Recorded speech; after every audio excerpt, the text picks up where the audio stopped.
जागतिक महिला दिनाच्या माझ्या सर्व मैत्रिणींना खूप खूप शुभेच्छा. तर आज गुणगौरव करण्यात तो सर्व महिलांचा ज्यांनी काहीतरी कर्तृत्व केलं प्रत्येक क्षेत्रामध्ये. पण माझं असं म्हणणं आहे की सगळ्या महिलांचा, प्रत्येक महिलेचं आज कौतुक झालं पाहिजे, आज गौरव करण्यात आला पाहिजे. कारण प्रत्येक स्त्री, अगदी ती काही क्षेत्रामध्ये कर्तृत्व करणारी असू दे किंवा घर सांभाळणारी गृहिणी असू दे, सगळ्या आपापल्यापरीने आपली कर्तव्य अगदी व्यवस्थित बजावत असतात. त्यामुळे प्रत्येक त्या स्त्रीचं आज कौतुक झालं पाहिजे. अगदी ती घरातली गृहिणी असेल तिचंही आज कौतुक झालं पाहिजे.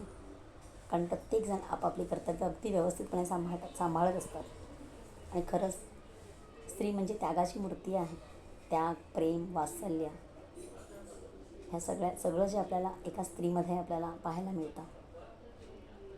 त्यामुळे आज त्या प्रत्येक स्त्रीचं कौतुक झालं पाहिजे. आज प्रत्येक, आणि आजच नाही, रोज तिचा गौरव झाला पाहिजे किंवा रोज तिला रिस्पेक्ट आपण दिला पाहिजे, तिचा आदर आपण केला पाहिजे. कारण ती तिच्यापरीने आपली सगळी कर्तव्य अगदी व्यवस्थितपणे पार पडत असते.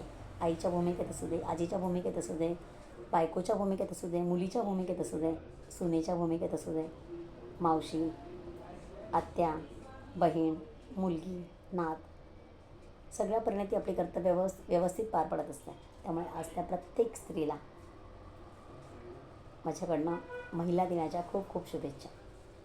आणि खरंच माझ्या प्रत्येक मैत्रिणीला माझं सांगणं आहे की एकमेकींना प्रेम करा, जीव लावा. राग, लोभ, द्वेष, मत्सर हे सगळं काढून टाका मनातनं.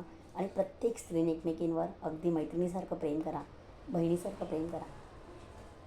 तुम्ही जर एकमेकींशी प्रेमाने राहाल तर खरंच कधी कुठल्या स्त्रीमध्ये मतभेद असणारच नाही आहेत. तर